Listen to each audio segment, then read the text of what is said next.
put it. There's something else. What else could there possibly be? Paw is sick, she said. He can't get out of his bed, got the fever and the shakes, and Aunt Henry's been there nursing him. Moody started to cry, and I remembered something Mama always used to say. When the time comes you want to start crying, that's the time to start moving. It was time for me to go get LJ and Elizabeth. Chapter 85. LJ Stringer's 6-seater spring wagon flew down the road, stirring the motionless air of a sticky, hot Mississippi night. "You're going straight to hell, Ben Corbett, and you're taking me with you." LJ raised his crop to urge on his team. As soon as I got Moody to stop crying, we sneaked over to the Stringer place and surprised the whole household with our late-night knock on the kitchen door.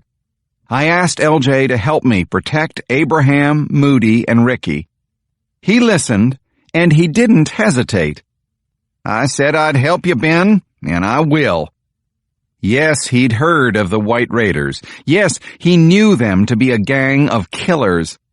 Finally, he sighed heavily and sent his man Luther out to hitch up his team.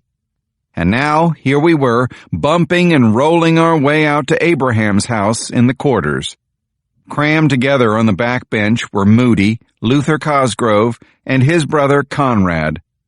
Luther and Conrad were LJ's assistants. "My man Friday and his brother Saturday," he joked.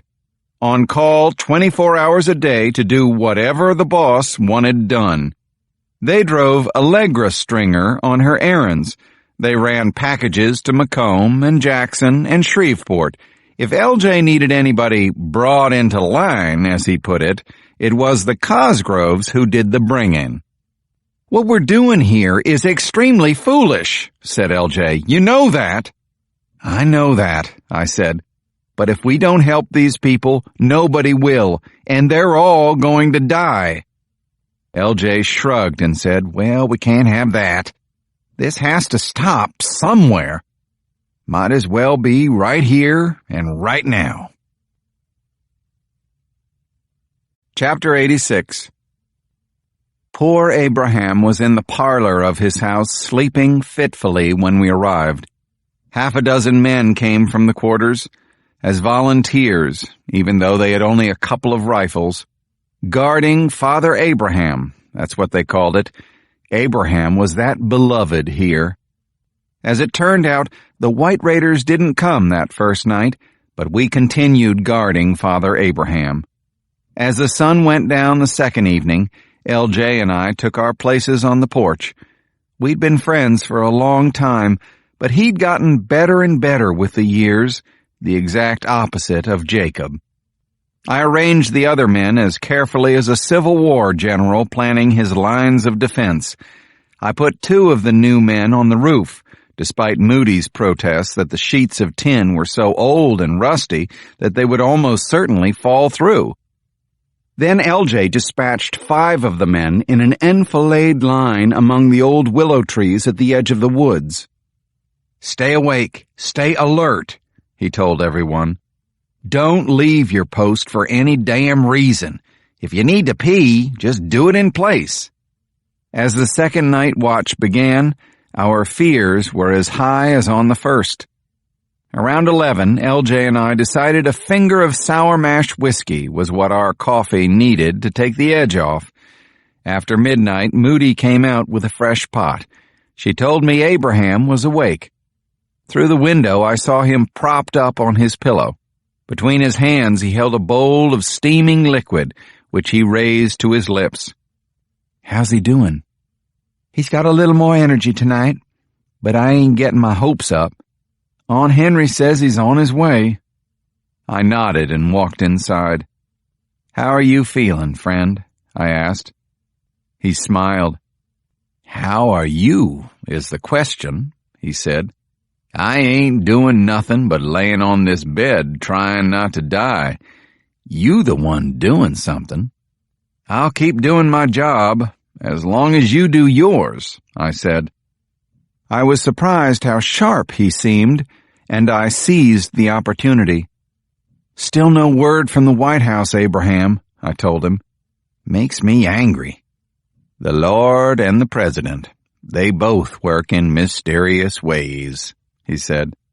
"How did you ever come to know him, Abraham?" I asked. "The President, that is." "Mr. Roosevelt's mama was a Southern lady, you know, Miss Mitty, from over where I'm from in Roswell, Georgia. And see, my sister Annie went to work for Miss Mitty, eventually went with her up to New York. She was still up there, nursing Mitty the day she died. Died the same day as Mr. Roosevelt's first wife, Alice. Did you know his mama died the same day as his wife? I was there that day, helping Annie. That was a terrible day. I guess he never forgot it." "Ben!" LJ shouted. "The sons of bitches are here! They're everywhere!" From all around the cabin came a clatter of hooves, then an explosion of gunfire. I lunged for the front door. I was almost there when one of the raiders came crashing through the roof, landing on my back. Chapter 87.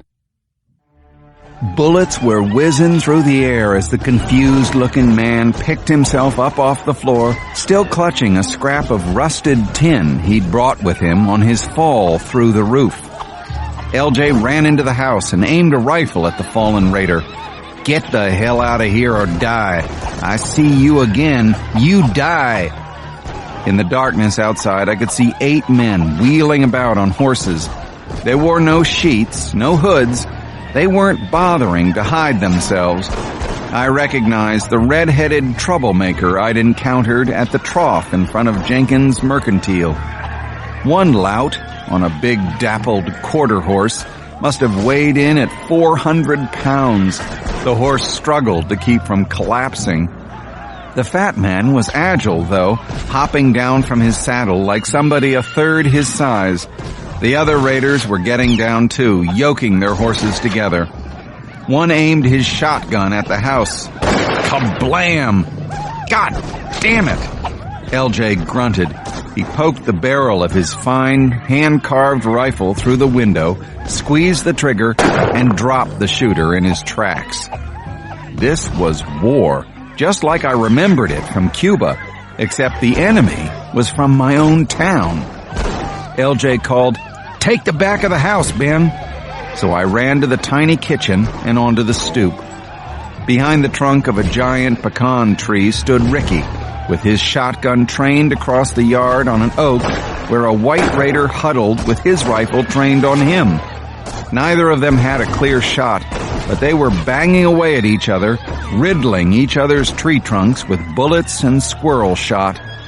As I burst headlong onto that stoop, I presented a clear target for the white raider. He swung his gun toward me, and time seemed to slow down while I watched him turn. He squeezed off a shot.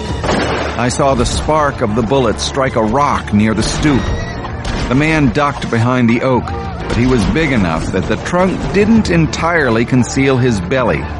I braced my pistol hand on my other arm and fired. I got him, and he hit the dirt with a thud, screaming, holding his abdomen.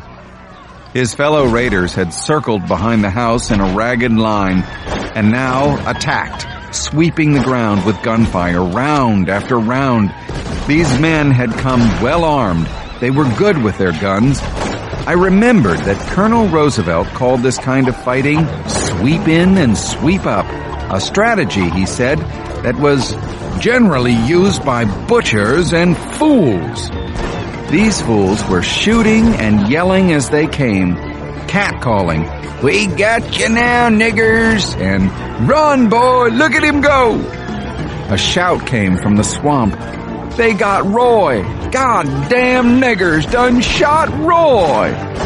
This news provoked a fresh round of shooting. LJ glanced at me. We had the same thought at the same instant. We waited until the last shot, when all their weapons were unloaded at the same time. Then we charged around the house, weapons leveled at the raiders. "Drop 'em!" LJ hollered. They obliged, and I rushed to pick up the rifles, yelling, "Don't move!